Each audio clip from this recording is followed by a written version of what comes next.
ಮನುಷ್ಯನಿಗೆ ಮಂತ್ರ ಅನ್ನೋದು ಬಹಳಷ್ಟು ಮುಖ್ಯವಾಗಿರುವಂಥದ್ದು. ಮಂತ್ರದಿಂದ ಏನೆಲ್ಲವನ್ನು ಸಾಧಿಸಬಹುದು. ಮಂತ್ರ ಸಾಧನೆಯಿಂದ ಹೋಗುವಂತ ಜೀವವನ್ನು ಸಹಿತ ಉಳಿಸಬಹುದು. ಅದಕ್ಕೆ ಯಾವಾಗಲೂ ಸಹಿತ ದಿನಕ್ಕೆ ನಾವು ಒಂದು 10 ನಿಮಿಷ ಜಪ ಮಾಡಬೇಕಂತ. ಜಕಾರೋ ಜನ್ಮ ವಿಚ್ಛೇದನ, ಪಕಾರೋ ಪಾಪನಾಶನ, ಜನ್ಮ ಕರ್ಮ ಹರೋ ಯಸ್ಮಾತ್ ತಸ್ಮಾತ್ ಇತಿ ಸ್ಮೃತಿ ಜಪ ಅಂತ ಹೇಳ್ತಾರೆ. ಜಪವನ್ನು ಮಾಡೋದ್ರಿಂದ, ಮಂತ್ರ ಪಠಣ ಮಾಡೋದ್ರಿಂದ ಜನನ ಮರಣ ಅನ್ನೋದು ನಮಗೆ ಬರೋದಿಲ್ಲ. ಜನನ ಮರಣದ ಚಕ್ರದಿಂದ ಬಿಡುಗಡೆ ಆಗಬೇಕಾದ್ರೆ ಮಂತ್ರವನ್ನು ಪಠಿಸಬೇಕು, ಜಪವನ್ನು ಮಾಡಬೇಕು.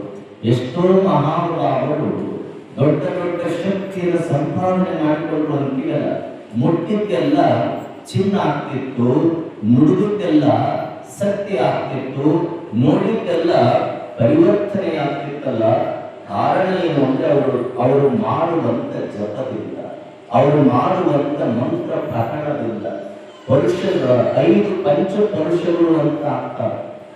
ಪಂಚಪರುಷಗಳು ಅಂದ್ರೆ ನಯನ ಸ್ಪರ್ಶ, ಹಸ್ತಸ್ಪರ್ಶ, ಹೃದಯ ಸ್ಪರ್ಶ ಅಂದ್ರೆ ಮನೋಸ್ಪರ್ಶ, ಆಮೇಲೆ ವಾಕ್ಸ್ಪರ್ಶ, ಆಮೇಲೆ ಪಾದಸ್ಪರ್ಶ ಅಂತ 5 ಸ್ಪರ್ಶಗಳು ಆಗ್ತವೆ. ಆ 5 ಸ್ಪರ್ಶಗಳೇನದ, ಹಸ್ತಸ್ಪರ್ಶ ಅಂದ್ರೆ ಹಸ್ತದಿಂದ ಏನು ಮುಟ್ಟುತ್ತಾರ ಅದು ಸಿದ್ಧಿ ಆಗ್ತಿತ್ತು, ಅದೆಲ್ಲ ಪರಿವರ್ತನೆ ಆಗ್ತಿತ್ತು. ಏನು ಕಣ್ಣಿನಿಂದ ನೋಡಿಬಿಟ್ರೆ ಸಾಕು, ಆ ಕಣ್ಣನ್ನಿನಿಂದ ಆ ವ್ಯಕ್ತಿಯನ್ನು ನೋಡಿದ್ರೆ ಆ ಮನುಷ್ಯ ಎಂಥವನಿಗೂ ಸಹಿತ ಬದಲಾವಣೆ ಆಗಿಬಿಡ್ತಿದ್ದ. ಅದಕ್ಕೆ ನಯನ ಸ್ಪರ್ಶ ಅಂತಾರೆ. ಆ ಪರುಷ ಅನ್ನೋದು ಏನೈತಲ್ಲ, ನಯನ ಸ್ಪರ್ಶ ಅನ್ನೋದು ಕಣ್ಣಿನಿಂದ ನೋಡಿಬಿಟ್ರೆ ಬದಲಾವಣೆ ಆಗೋದು, ಹಸ್ತದಿಂದ ಮುಟ್ಟಿಬಿಟ್ರೆ ಅದು ಮುಟ್ಟಿದ್ದೆಲ್ಲ ಚಿನ್ನ ಆಗೋದು. ಹೀಗೆ 5 ಪಂಚಪರುಷಗಳನ್ನ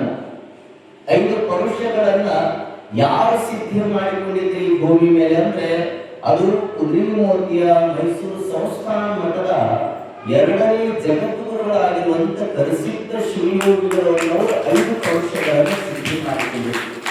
ಅವರು ಪಾದ ಇಟ್ಟ ನೆಲವೇ ಪುಣ್ಯಕ್ಷೇತ್ರ. ಅದಕ್ಕೆ ಮೈಲಾರ ಬಸವಲಿಂಗ ಶರಣರು ಹೇಳ್ತಾರೆ, ಹಲವು ಮಾತೇನು ನೀ ಮಲಿದು ಪಾದ ಮರಿಟ್ಟ ನೆಲವೇ ಸುಕ್ಷೇತ್ರ, ಜಲವೇ ಪಾವನ ತೀರ್ಥ, ಸುಲಭ ಶ್ರೀ ಗುರುವೆ ಕೃಪೆಯಾಗುವಂತ ಮೈಲಾರ ಬಸವಲಿಂಗ ಶರಣರು ಬರೀತಾರೆ. ಕರಿಸಿದ್ದ ಶಿವಯೋಗಿಗಳು ಏನು ಮೆಟ್ಟುತ್ತಿದ್ರಲ್ಲ, ಆ ಮೆಟ್ಟಿದ ನೆಲ ಪುಣ್ಯಕ್ಷೇತ್ರವಾಗ್ತಿತ್ತು. ಗುರುಮಾಂತ ಶಿವಯೋಗಿಗಳು ಏನು ಪಾದ ಇಡ್ತಿದ್ರಲ್ಲ, ಆ ಪಾದ ಇಟ್ಟ ನೆಲ ಅದು ಪುಣ್ಯಕ್ಷೇತ್ರವಾಗ್ತಿತ್ತು. ಅವರ ಹಸ್ತದಿಂದ ಮುಟ್ಟಿದ ಜಲ ಅದು ತೀರ್ಥವಾಗ್ತಿತ್ತು, ಪಾದೋದಕವಾಗ್ತಿತ್ತು, ಪ್ರಸಾದವಾಗ್ತಿತ್ತು ಅಂತ ತಿಳ್ಕೊಂಡು ನಾವೆಲ್ಲ ಭಾವಿಸ್ಕೊಳ್ತೀವಲ್ಲ. ಹಾಗೆ ಈ 5 ಪರುಷಗಳು ಬರಬೇಕಂದ್ರೆ ಕಾರಣ ಏನು ಅಂದ್ರೆ ಅವರ ಜಪ, ಅವರ ತಪ, ಅವರು ಮಾಡುವಂತ ಮಂತ್ರ ಪಠಣದಿಂದ ಹೀಗೆಲ್ಲ ಸಿದ್ಧಿಗಳಾಗ್ತಾರೆ. ಅದಕ್ಕೆ ನೀವು ಸಹಿತ ದಿನಕ್ಕೆ ಒಂದು 5 ನಿಮಿಷದ ಮನೆಯೊಳಗ ಓಂ ನಮಃ ಶಿವಾಯ ಅನ್ನುವಂತ ಮಂತ್ರವನ್ನು ಉಚ್ಚಾರಣೆ ಮಾಡಬೇಕು. ಆ ಜಪ ಮಾಡೋದ್ರಲ್ಲಿ 3 ತರ ಇದೆ. 3 ತರ ಯಾವ್ಯಾವಂದ್ರ, ಮಾತುಗಳನ್ನು ಕೇಳುವಂತೆ ಹೇಳುವಂತ ಜಪ ಇದೆ, ಮಾತುಗಳು ಕೇಳದೇ ಇರುವಂತ ಹೇಳದೇ ಇರುವಂತ ಮನಸ್ಸಿನೊಳಗ ಅನ್ನುವಂತ ಜಪ ಇದೆ, ಮತ್ತ ಬರೀ ತುಟಿಗಳನ್ನ ಮಿಸಿಗಿಸುವಂತ ತುಟಿಗಳನ್ನ ಬಡಿತಾ ಹೇಳುವಂತ ಜಪ ಇದೆ. 3 ತರ, ವಾಚಕ, ಉಪಾಂಶು, ಮಾನಸ ಅಂತ 3 ತರ ಬರುತ್ತದೆ. ಉಪಾಂಶು ಅಂದ್ರೆ ಬಾಯಿಗಳನ್ನು ಬಡಿಯೋದಷ್ಟೇ, ಸೌಂಡ್ ಬರಂಗಿಲ್ಲ, ಸೌಂಡ್ಲೆಸ್. ಇನ್ನ ವಾಚಕ ಅಂದ್ರೆ ಸೌಂಡ್ ಹೇಳೋದು, ಬಾಯಿಂದ ಜೋರಾಗಿ ಹೇಳೋದು, ಶಬ್ದಗಳನ್ನು ಕೇಳಿಸೋದು, ಇದು ವಾಚಕ ಅಂತಾರೆ. ಹೀಗೆ 3 ರೀತಿಯ ಜಪದಲ್ಲಿ ಅತ್ಯಂತ ಶ್ರೇಷ್ಠವಾಗಿರುವಂತ ಜಪ ಅಂದ್ರೆ ಅದು ಮಾನಸಿಕ ಜಪ ಅಂತ ಹೇಳ್ತಾರೆ. ಮನಸ್ಸಿನಿಂದ ಮಾಡೋದು, ಅಂತರಂಗದಲ್ಲಿ ಮಾಡುವಂತ ಜಪ ಇದು ಅತ್ಯಂತ ಶ್ರೇಷ್ಠವಾದ ಜಪ. ಇನ್ನೊಬ್ಬರಿಗೆ ನಾವು ಹೇಳುವಂತ ಮಂತ್ರ ಕೇಳದೆ ಮನಸ್ಸಿನೊಳಗೆ ಅನುಕೊಳ್ಳುವಂತ ಜಪ ಏನೈತಲ್ಲ, ಈ ಜಪವೇ ಅತ್ಯಂತ ಶ್ರೇಷ್ಠವಾದ ಜಪ ಅಂತ ಹೇಳ್ತಾರೆ. ಒಮ್ಮೆ ಒಂದು ಸಾರಿ ರಾಮಾನುಜರಿಗೆ ಅವರ ಗುರುಗಳು ಹೇಳ್ತಾರೆ, ಏನು ಅಂದ್ರೆ ಈ ಮಂತ್ರವನ್ನು ಪಠಣ ಮಾಡೋದ್ರಿಂದ ಮೋಕ್ಷ ಪ್ರಾಪ್ತಿ ಆಗ್ತೈತಿ ಅಂತ ಹೇಳಿ ಆಮೇಲೆ ಮಂತ್ರವನ್ನು ಉಪದೇಶ ಮಾಡುವಾಗಲೂ ಸಹಿತ ಹೇಳ್ತಾರೆ ಗುರುಗಳು, ಈ ಮಂತ್ರವನ್ನು ಯಾರಿಗೂ ಹೇಳಬೇಡ, ನಿನ್ನ ಪ್ರಾಣ ಹೋಗುತ್ತಂದ್ರೂ ಸಹಿತ ಯಾರಿಗೂ ಹೇಳಬೇಡ ಅಂತಾರ. ಅವಾಗ ಅವ್ರು ಅಂತಾರ, ಮತ್ತೆ ಇದನ್ನ ಒಂದು ವೇಳೆ ಹೇಳಿದ್ರೆ ಏನಾಗ್ತೈತಿ, ಹೇಳಿದ್ರಿ ಅಂದ್ರೆ ನಿನಗೆ ನರಕ ಬರ್ತೈತಿ, ಕೇಳಿದವರಿಗೆ ಸ್ವರ್ಗ ಪ್ರಾಪ್ತಿ ಆಗ್ತೈತಿ ಅಂತಾರ. ಅವಾಗ ಅವ್ರು ಅಂತಾರ, ಹಾಗಾದ್ರೆ ನನಗೆ ನರಕ ಬರ್ತೈತಿ, ಕೇಳಿದವರಿಗೆ ಸ್ವರ್ಗ ಪ್ರಾಪ್ತಿ ಆಗ್ತೈತಿ ಅಂದ್ರೆ ಇನ್ನು ಮೇಲೆ ಈ ಮಂತ್ರವನ್ನ ನಾನು ಮಾನಸಿಕವಾಗಿ ಜಪ ಮಾಡೋದನ್ನು ಬಿಟ್ಟು ಎಲ್ಲರಿಗೂ ಕೇಳುವಂತ ಹೇಳಬೇಕು ಅಂತ ಮಂತ್ರ ಹೇಳಕತ್ತಿದ್ರು ಅವರು. ಎಲ್ಲರಿಗೂ ಕೇಳಂಗ, ಯಾರು ಬರ್ತಿದ್ರು ಅವ್ರಿಗೆ ಈ ಮಂತ್ರ ಹೇಳೋದು, ಯಾರು ಬರ್ತಿದ್ರು ಅವ್ರಿಗೆ ಈ ಮಂತ್ರ ಹೇಳೋದು. ಹೀಗೆ ಮಾಡ್ತಿರ್ಬೇಕಾದ್ರೆ ಗುರುಗಳು ಬಂದು ಒಂದ್ಸಲ ಮಂತ್ರ ಹೇಳಿದವರು.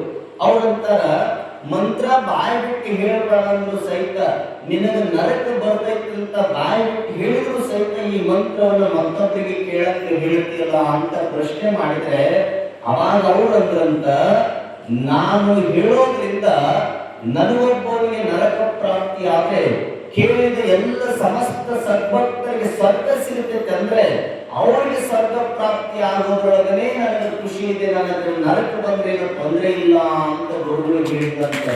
ಹಾಗಾದ್ರೆ ಮಂತ್ರವನ್ನ ಯಾರಿಗೂ ಕೇಳದಂತೆ ಹೇಳಬೇಕಂದ್ರೂ ಸಹಿತ ಇನ್ನೊಬ್ಬರಿಗೆ ಒಳಿತಾಗ್ತೈತೆ ಅಂದ್ರೆ ನನಗೆ ತ್ರಾಸ ಆಗುತ್ತಂದ್ರೂ ಸಹಿತ ಚಿಂತೆ ಇಲ್ಲ, ಅವರಿಗೆ ಒಳಿತಾದ್ರೆ ಸಾಕು ಅನ್ನುವಂತ ಭಾವನೆಯಲ್ಲಿ ಬದುಕಿದವರು ಮಹಾತ್ಮರು, ಶರಣರು, ಸತ್ಪುರುಷರು, ಶಿವಯೋಗಿಗಳನ್ನು ನಮಗೆ ತಿಳಿದು ಬರ್ತಾರೆ.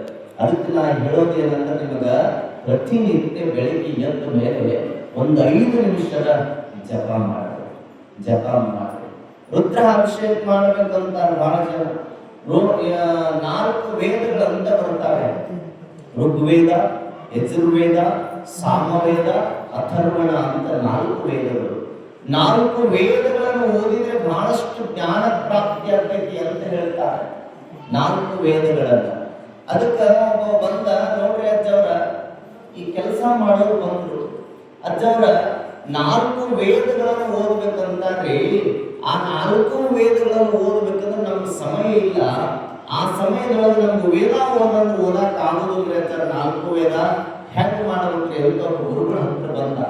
ಅವಾಗ ಗುರುಗಳು ಅಂತಾರ, 4 ವೇದ ಓದಕ್ ಆಗುದಿಲ್ಲ ಅಂದ್ರ ಹೋಗ್ಲಿ ಒಂದ ಓದಂದ್ರು. ಒಂದಂದ್ರೆ ಯಾವ್ದ್ರಿ? ಎಲ್ಲಾ ವೇದಗಳನ್ನು ಓದೋದು ಬೇಡ, ಋಗ್ವೇದವನ್ನು ಓದಿಬಿಡು ಸಾಕು, ಎಲ್ಲಾ ವೇದಗಳನ್ನು ಓದಿದಂಗ ಅಂದ್ರವ್ರು. ಅವ ಅಂದ, ಅಜ್ಜವ್ರ ಋಗ್ವೇದ ಓದಾಕೂ ಸಹಿತ ನನಗೆ ಸಮಯ ಇಲ್ರಿ, ಹೆಣ್ಣು ಮಕ್ಕಳು ಎಲ್ಲ ಸಂಸಾರದ ಭಾರ ನನ್ನ ಮೇಲೆ ಇಟ್ರಿ, ನನಗೆ ಓದಾಕ ಆಗುದಿಲ್ರಿ ಅಂತ ಅವಾಗ ಅಂದ ಗುರುಗಳು ಅಂತಾರ, ಗುರು ಹಾಗಾದ್ರೆ ನಿನಗೆ ಋಗ್ವೇದ ಓದಾಕ ಆಗುದಿಲ್ಲ ಅಂದ್ರ ಋಗ್ವೇದದಲ್ಲಿ ಬರುವಂತ ರುದ್ರ ಅಧ್ಯಾಯ ಅಂತ ಬರ್ತದ, ಅದನ್ನ ಓದಂದ್ರು. ಅವಾಗಂದ ಬೆಳಗ್ಗೆ ಹೇಳ್ಬೇಕ್ರಿ, ಮಕ್ಕಳಿಗೆ ಸ್ಕೂಲಿಗೆ ಬಿಡಾಕ ಹೋಗ್ಬೇಕು, ನಾನು ಆಫೀಸಿಗೆ ಹೋಗ್ಬೇಕು, ಈ ಸಂಸಾರದ ಜಂಜಾಟದೊಳಗ 11 ನಮಕ 11 ಚಮಕ ನನಗೆ ರುದ್ರ ಅಧ್ಯಾಯ ಓದಕ್ಕೆ ಆಗುದಿಲ್ರಿ ಅಂತ ಎಲ್ಲರೂ ಹೇಳಿದ್ರು ಸಹಿತ ಹಾಗೆ ಹೇಳಿದ. ಕೊನೆಗೆ ಅಜ್ಜವ್ರು ಅಂದ್ರು, ನಿನಗ 4 ವೇದ ಓದಕ್ ಆಗುದಿಲ್ಲ, ಋಗ್ವೇದ ಓದಕ್ ಆಗುದಿಲ್ಲ, ಋಗ್ವೇದದಲ್ಲಿ ಬರುವಂತ ಈ ರುದ್ರ ಅಧ್ಯಾಯ ಓದಕ್ ಆಗುದಿಲ್ಲ ಅಂದ್ರ 8ನೇ ಅಧ್ಯಾಯ ಓದು ಅಂದ್ರವು. 8ನೇ ಅಧ್ಯಾಯ, ಆ 8ನೇ ಅಧ್ಯಾಯ ಓದಂದಾಗ ಅವ ಮತ್ತೆ ಅದನ್ನ ನನಗೆ ಆಗುದಿಲ್ರಿ, ಸಮಯ ಸಿಗಂಗಿಲ್ಲ. ಅವಾಗ ಗುರುಗಳು ಅಂತಾರ, 8ನೇ ಅಧ್ಯಾಯವನ್ನು ಓದಕ್ ಆಗುದಿಲ್ಲ ಅಂದ್ರೆ ಚಿಂತೆ ಇಲ್ಲ, 8ನೇ ಅಧ್ಯಾಯದಲ್ಲಿ ಬರುವಂತ 8ನೇ ಸಾಲನ್ನಾದ್ರೂ ಓದಂದ್ರು. ಅಜ್ಜ ನನ್ನ ಸಮಯನೇ ಇಲ್ರಿ ಅಲ್ಲ, ಏನ್ ಹೇಳಿದ್ರು ಬರೀ ಅದರಂತ ಮಾಡಿ. ಕೊನೆಗೆ ಅಜ್ಜವರಂದ್ರು, 8ನೇ ಸಾಲಿನಲ್ಲಿ ಬರುವಂತ ಓಂ ನಮಃ ಶಿವಾಯ ಅನ್ನುವಂತ ಒಂದು ಮಂತ್ರವನ್ನಾದ್ರೂ ಓದು ಅಂದ್ರು. ಇದು ಒಂದನ್ನ ಪಠಣ ಮಾಡಿಬಿಡು, ಇದು ಒಂದನ್ನ ನೀವು ಪಠಣ ಮಾಡಿದೆ ಅಂದ್ರ 4 ವೇದಗಳನ್ನು ಓದಿದಷ್ಟು ಜ್ಞಾನ ನಿನ್ನಲ್ಲಿ ಬರುತ್ತದೆ. ಈ ಮಂತ್ರ ಪಠಣದಿಂದ ಸಾಕ್ಷಾತ್ ಪರಮಾತ್ಮನ ಸಾಕ್ಷಾತ್ಕಾರವಾಗುತ್ತೆ ಅಂತ ಗುರುಗಳು ಆ ಶಿಷ್ಯನಿಗೆ ಹೇಳ್ತಾರೆ. ಅಂದ್ರೆ ನನಗೆ 4 ವೇದಗಳನ್ನು ಓದುವ ಭಾಗ್ಯ ನನಗಿಲ್ಲ ಅಂದ್ರು, ಆಗುದಿಲ್ಲ ಅಂದ್ರು, ರುದ್ರ ಅಧ್ಯಾಯ ಓದಕ್ಕೆ ಆಗುದಿಲ್ಲ ಅಂದ್ರು. ಆ 8ನೇ ಅಧ್ಯಾಯದಲ್ಲಿ ಬರುವಂತ 8ನೇ ಸಾಲಿನಲ್ಲಿರುವಂತ ಕೇವಲ ಓಂ ನಮಃ ಶಿವಾಯ ಅನ್ನುವಂತ ಮಂತ್ರವನ್ನಾದರೂ ಪಠಣ ಮಾಡಿದ್ರೆ ಸಾಕ್ಷಾತ್ ಭಗವಂತನ ಕರುಣೆಯಾಗ್ತೈತಿ ಅನ್ನುವಂತ ಮಾತುಗಳನ್ನು ಹೇಳ್ಕೊಂತ ಬರ್ತಾರೆ. ಅದಕ್ಕೆ ಮಂತ್ರ ಓದ್ರಿ ಅಂದ್ರ, ಮಂತ್ರ ಹೇಳ್ರಿ ಅಂದ್ರ, ಜಪ ಮಾಡ್ರಿ ಅಂದ್ರ ನಮ್ಮ ಮಂದಿ ಜಪ ಮಾಡಕ್ ತಯಾರಿಲ್ಲ. ಯಾಕ? ಬರೀ ಧಾರಾವಾಹಿ ನೋಡ್ತಾವ. ಎಷ್ಟು ಧಾರಾವಾಹಿ ನೋಡ್ತಾವ ಅಂದ್ರ ಬಹಳ ವಿಚಿತ್ರ ಧಾರಾವಾಹಿ ನೋಡ್ತಾವ. ಹೆಂಗ ನೋಡ್ತಾವ ಧಾರಾವಾಹಿ ಅಂದ್ರ ಮನಿಯೊಳಗ 6 ಗಂಟೆಗೆ ಟಿವಿ ಹಚ್ಚಿ ಕುಂತ್ರು ಅಂದ್ರೆ ಮುಗಿತು. ಟಿವಿ ಹಚ್ಚಿ ಕುಂತ್ರು ಅಂದ್ರೆ ರಾತ್ರಿ 10:30 ಮಟ್ಟ ಧಾರಾವಾಹಿನ ಮನಿ ಮುಂದೆ ಒಬ್ಬ ಕಳ್ಳ ಬಂದು ಪಿಜೂರಿ ಚಾವಿ ಎಲ್ಲಿ ಐತಿ ಅಂದ್ರೆ ಅಲ್ಲೇ ಗಾದಿ ಹುಡುಕಿ ಟಿವಿ ನೋಡಿ ತಗೊಂಡು ಹೋಗಿ ಇಳುವಷ್ಟರ ಮಟ್ಟಿಗೆ ನಾವು ಟಿವಿಯಲ್ಲಿ ಮಗ್ನರಾಗಿರ್ತೇವೆ. ನಾವು ಟಿವಿ ಮುಂದೆ ಹೋಗಿ ಕೂಡುವ ಬದಲು ಇಂಥ ಜಗದ್ಗುರು ಮಹಾಸನಿಗರು ಏರ್ಪಡಿಸಿರುವಂತ ಪ್ರತಿ ವರ್ಷದ ಜಾತ್ರೆಯಲ್ಲಿ ನಡೆಯುವಂತ ಯಾಥಾತ್ಮ ಅನ್ನುವಂತ ಈ ಸ್ಥಳದಲ್ಲಿ ಬಂದು ಕುಳಿತರೆ ಜೀವನದಲ್ಲಿ ಒಂದಿಲ್ಲ ಒಂದು ಸರಿ ನಾವು ಟಿವಿ ಒಳಗೆ ಬರಕ್ಕೆ ಸಾಧ್ಯ ಆಗ್ತದೆ. ಇಲ್ಲ ಅಂದ್ರೆ ಟಿವಿ ಒಳಗೆ ಬರಕ್ಕೆ ಸಾಧ್ಯನೇ ಇಲ್ಲ. ಅದಕ್ಕೆ ಟಿವಿಯ ಮೇಲೆ ಮನಸ್ಸಿಡುವ ಬದಲು ಆ ಭಗವಂತ ಕೊಟ್ಟ ಲಿಂಗವನ ಅಂಗಡಿಯೊಳಗೆ ಇಟ್ಕೊಂಡು ಮಂತ್ರವನ್ನ ಜಪ ಮಾಡಿದ್ರೆ ನೀನೇ ಈ ಭೂಮಿ ಮೇಲೆ ಶ್ರೇಷ್ಠ ಶರಣನಾಗಬಲ್ಲೆ ಅನ್ನುವಂಥ ಮಾತುಗಳನ್ನು ಹೇಳ್ತಾರಂದ್ರೆ ನಾವು ಒಂದಿಷ್ಟು ಮಂತ್ರಕ್ಕೆ ಒತ್ತು ಕೊಡೋಣ, ಮಂತ್ರವನ್ನು ಜಪಿಸೋಣ. ಪ್ರತಿನಿತ್ಯ ಓಂ ನಮಃ ಶಿವಾಯ ಓಂ ನಮಃ ಶಿವಾಯ ಅನ್ನುವಂಥ ಮಂತ್ರಗಳನ್ನು ಆಲಿಸಬೇಕಂತ. ಯಾವ ವ್ಯಕ್ತಿ ಮಂತ್ರ ಪಠಣ ಮಾಡ್ತಾ ದಿನನಿತ್ಯ ಕರ್ಮವನ್ನು ಮಾಡ್ತಾನೆ, ಕೆಲಸವನ್ನು ಮಾಡ್ತಾನೆ, ಆ ವ್ಯಕ್ತಿಯು ಸಹಿತ ಭಗವಂತನಿಗೆ ಬಹಳ ಹತ್ರ ಆಗ್ತಾನೆ. ದೊಡ್ಡ ವಿದ್ಯೆ ಸಂಪಾದನೆ ಆಗ್ತದೆ. ಯಾವುದೋ ಒಬ್ಬ ಮುದುಕಿ ವಯಸ್ಸಾಗಬೇಕು, ದಿನ ಶರಣರ ಮಠಕ್ಕೆ ಈ ಶರಣ ಬಸವನ ಪುರಾಣ ಬರ್ತದೆ. ಆ ಶರಣರ ಪುರಾಣದಲ್ಲಿ ಒಂದು ದೃಷ್ಟಾಂತ ಬರ್ತದೆ. ಒಬ್ಬ ಮುದುಕಿ ದಿನ ಕುಳ್ಳು ಬಡಿತಿರ್ತಾಳ. ಕುಳ್ಳನ್ನು ಗೊತ್ತಲ್ಲ, ಕುಳ್ಳು. ಆ ಕುಳ್ಳು ಬಡಿಬೇಕಾದ್ರೆ ಆ ಮುದುಕಿ ಏನ್ ಮಾಡ್ತೈತೆ ಗೊತ್ತಾ? ಕುಳ್ಳನ್ನು ಬಡಿಬೇಕಾದ್ರೆ ಪ್ರತಿನಿತ್ಯ ಆ ಮುದುಕಿ ಕುಳ್ಳು ಹಚ್ಚುವಾಗ ಓಂ ನಮಃ ಶಿವಾಯ ಓಂ ನಮಃ ಶಿವಾಯ ಮಂತ್ರ ಪಠಣ ಮಾಡ್ತಿರ್ತಾರೆ. ಮಂತ್ರ ಪಠಣ ಮಾಡ್ತಿರ್ಬೇಕಾದ್ರೆ ಒಂದು ಸಾರಿ ಒಂದು ಪ್ರಸಂಗ ಏನಾಗ್ತದೆ ಅಂದ್ರೆ ಮಳೆಗಾಲದ ಸಂದರ್ಭದಲ್ಲಿ ಆ ಮುದುಕಿ ಕುಳ್ಳನ್ನ ಬಡಿದು ಸಂಗ್ರಹ ಮಾಡಿ ಕುಳ್ಳನ್ನ ಮಾರಿ ಉಪಜೀವನ ಮಾಡುವಂತ ಮುದುಕಿ ಚೀಲದೊಳಗೆ ಗೋಣಿ ಚೀಲದೊಳಗ ಹೊಲದ ಕುಳ್ಳುಗಳನ್ನು ಒಟ್ಟಿದ್ದು. ಹೊರಗೆ ಒಟ್ಟಿದ್ದು ರಾತ್ರಿ ಮಳೆಗಾಲದ ಸಂದರ್ಭದಲ್ಲಿ ಏನಾಗ್ಬಿಡುತ್ತದೆ ಅಂದ್ರೆ ಊರೊಳಗೆ ಒಬ್ಬ ಹೆಣ್ಮಗಳ ಮಗಳು ಬಣೆತನಕ್ಕೆ ಬಂದಿರ್ತಾಳೆ, ಹೆರಿಗೆ ಆಗಿರ್ತದೆ. ಆ ಹೆಣ್ಮಗಳಿಗೆ ಕುಳ್ಳು ಬೇಕಾಗಿರ್ತಾಳೆ. ಆ ಕುಳ್ಳುಗಳನ್ನು ತರಲಿಕ್ಕೆ ಹೋದಾಗ ಮಳೆಗಾಲದಲ್ಲಿ ಕಟ್ಟಿಗೆಗಳು ಹಸಿ ಆಗಿಬಿಟ್ಟಿರ್ತವೆ, ಒಣ ಕಟ್ಟಿಗೆ ಇರೋದಿಲ್ಲ. ಕುಳ್ಳು ಬೇಕಲ್ಲ ಅಂತ ತಿಳ್ಕೊಂಡು 1-2 ಚೀಲ ಕುಳ್ಳನ್ನ ಅವರು ಆ ಮುದುಕಿ ಮನೆಯಿಂದ ಕಳು ಮಾಡಿಕೊಂಡು ಬಂದು ತನ್ನ ಮನೆಯಾಗಿರುವ ಕುಳ್ಳಿನೊಳಗೆ ಸುರುಬೇಕಂತ ಪ್ಲಾನ್ ಮಾಡಿರ್ತಾರೆ ಆ ಮನೆ ಹೆಣ್ಣು. ಅವಾಗ 4 ಚೀಲಗಳನ್ನು ಹೊಡೆದಿಟ್ಟಿರುವಂತ ಮುದುಕಿಯ ಮನೆಯಲ್ಲಿರುವಂತ 2 ಚೀಲಗಳು ಕಳುವಾದ್ಮೇಲೆ ಮುದುಕಿ ಹೇಳ್ತಾಳೆ, ನನ್ನ ಮನೆಯಾಗಿರುವಂತ ಚೀಲ ಕುಳ್ಳುಗಳು ಹೋಗ್ಯಾವ, 2 ಚೀಲ ಕುಳ್ಳು ಹೋಗ್ಯಾವ, ಯಾರು ತಗೊಂಡಾರ ಎಲ್ಲಾ ಕಡೆ ಕೇಳಿದ್ರು ಸಹಿತ ಯಾರಿಗೂ ಸುಳ್ಳು ಸಿಗಂಗಿಲ್ಲ. ಅವಾಗ ಮುದುಕಿ ಅಂತಾಳ, ಯಾರು ತಗೊಂಡಿರಬಹುದು? ಯಾವಾಗ ಬಣೆತನ ಆಗ್ಯದ, ಹೆರಿಗೆ ಆಗ್ಯದ, ಆ ಮನೆ ಹೆಣ್ಮಗಳ ತಗೊಂಡಿರ್ಬೋದು ಅಂತ ಬಹಳ ಜನ ಮಾತಾಡ್ತಾರೆ. ಅವಾಗ ಆ ಮುದುಕಿ ಅಂತಾಳ, ಹಾಗಾದ್ರೆ ಅವ್ರ ಮನೆಯಾಗಿರುವಂತ ಕುಳ್ಳು ತರಿಸ್ರಿ. ಅಲ್ಲಮ್ಮ, ಅವ್ರ ಮನೆಯಾಗಿರುವಂತ ಕುಳ್ಳು ತರಿಸಿದ್ರೆ ನಿನಗೆ ಗೊತ್ತಾಗೈತಿ, ನಿನ್ನ ಕುಳ್ಳು ಕಂಡು ಹಿಡಿತೀನೋ ಅಂತಾರ. ನಿನ್ನ ಕುಳ್ಳು ಕಂಡು ಹಿಡಿತೀನಿ? ಹಿಡಿತೀನಿ. ಆ ಹೆಣ್ಮಗಳು ಕಳು ಮಾಡ್ಕೊಂಡು ಹೋದಂತ ಹೆಣ್ಮಗಳು ತನ್ನ ಮನೆಯಾಗಿರುವಂತ 4 ಚೀಲ ಕುಳ್ಳು ತಗೊಂಡು ಬಂದು ಆ ಚೀಲದ ಕುಳ್ಳುಗಳನ್ನು ಸುರುವಿ ಆ ಚೀಲದೊಳಗೆ ಈ ಅಜ್ಜಿ 2 ಚೀಲ ಕುಳ್ಳುಗಳನ್ನ ಮಿಕ್ಸ್ ಮಾಡಿ ಸುರಿದ ಮೇಲೆ ಎಲ್ಲಾ ಜನ ಸೇರಿದ್ರು. ಇದ್ರಾಗ ಎಲ್ಲಾ ಕುಳ್ಳುಗಳು ಹಾಕಿವಂತ ನಿನ್ನ ಕುಳ್ಳು ಹೆಂಗ ಕಂಡು ಹಿಡಿತಿ ಅಂತ ತಿಳ್ಕೊಂಡು ಕೇಳಿದಾಗ ಆ ಅಜ್ಜಿ ಹೋಗಿ ತನ್ನ ಒಂದೊಂದು ಕುಳ್ಳುಗಳನ್ನೇನು ಸುರಿದಲ್ಲ ಹಿಂಗೆ ತಗೊಂತಿದ್ದು, ಹಿಂಗೆ ಕಿವಿಗೆ ಹಿಡಿತಿದ್ದು. ಯಾವ ಕುಳ್ಳು ಓಂ ನಮಃ ಶಿವಾಯ ಅನ್ನುವಂತ ಮಂತ್ರವನ್ನು ಉಚ್ಚಾರ ಮಾಡ್ತಿದ್ದು ಆ ಕುಳ್ಳನ್ನು ಸೈಡ್ ಹಿಡಿತಿದ್ದು. ಅನುಲಾದಂತ ಕುಳ್ಳನ್ನು ಕೈಗಿಡುತ್ತಿದ್ದು ಅವಾಗ ತಾನು ಹಚ್ಚುವಂತ ಸಂದರ್ಭದಲ್ಲಿ ಪಠಣ ಮಾಡಿರುವಂತ ಮಂತ್ರ ಆ ಸೆಗಣಿಯಲ್ಲಿಂದ ನಿರ್ಮಿತವಾಗಿರುವಂತ ಕುಳ್ಳು ಸಹಿತ ಓಂ ನಮಃ ಶಿವಾಯ ಅನ್ನುವಂತ ಮಂತ್ರವನ್ನು ಹೇಳ್ತಿದ್ವಂತೆ. ಹಾಗೆ ಎಲ್ಲ ಕುಳ್ಳುಗಳನ್ನು ಆರಿಸಿ ಆರಿಸಿ ತನಗ ಮಂತ್ರ ಕೇಳುವಂತ ಕುಳ್ಳುಗಳನ್ನು ಒಂದು ಕಡೆ ಇಟ್ಟು ತನಗೆ ಎರಡು ಚೀಲ ಕುಳ್ಳು ಸಿಕ್ಕ ಮೇಲೆ ಇವೇ ನನ್ನ ಚೀಲ ಕುಳ್ಳು ಅಂತ ಹೇಳಿದ ತಾಯಿ ಅನ್ನುವಂತ ಮಾತುಗಳನ್ನು ನಾವು ಕೇಳಿದ್ರೆ ನಾವು ಭಗವಂತನ ನಾಮಸ್ಮರಣೆಯನ್ನು ಮಾಡ್ತಾ ಯಾವ ಕರ್ಮವನ್ನು ಮಾಡ್ತೇವೆ, ಯಾವ ಕೆಲಸವನ್ನು ಮಾಡ್ತೇವೆ, ಆ ಕೆಲಸವೂ ಸಹಿತ ಆ ಕಾರ್ಯದಲ್ಲಿ, ಆ ಮಂತ್ರವೂ ಸಹಿತ ಕೆಲಸದಲ್ಲಿ ತಲೀನವಾಗಿರ್ತದೆ ಅನ್ನೋದು ತಿಳಿದು ಬರುತ್ತದೆ.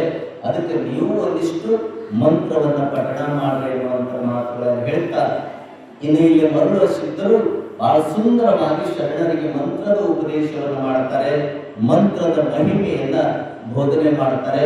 ಮಂತ್ರ ಮುಗಿದ ಮೇಲೆ ಪಾದೋದಕ ಅಂತ ಬರ್ತದೆ, ಪಾದೋದಕ ಆದ ಮೇಲೆ ಪ್ರಸಾದ ಅಂತ ಬರ್ತದೆ.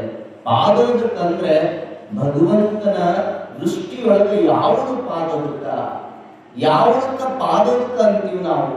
ನಾವೆಲ್ಲ ನರಮನುಷ್ಯರು, ನಮಗೆ ಪಾದೋದಕದ ಮಹತ್ವನೇ ಗೊತ್ತಿಲ್ಲ. ಪಾದೋದಕ ಅಂದ್ರೆ ಬಹಳ ಪವಿತ್ರವಾಗಿರುವಂತ ಉದಕ. ಆ ಪಾದೋದಕದಲ್ಲಿ ಎಂತ ಶಕ್ತಿ ಇರ್ತೈತಿ ಅಂದ್ರ ನಿಮಗೆ ಬಹಳ ಸರಳ ಹೇಳಬೇಕಂದ್ರೆ ನೀವೆಲ್ಲ ಎಲ್ಲಮ್ಮನ ಗುಡ್ಡಕ್ಕೆ ಹೋಗ್ತಿರಲ್ಲ, ಹೋಗಲಿಲ್ಲ. ಎಲ್ಲಮ್ಮ ಯಾರು? ಎಲ್ಲಮ್ಮ ಯಾರು?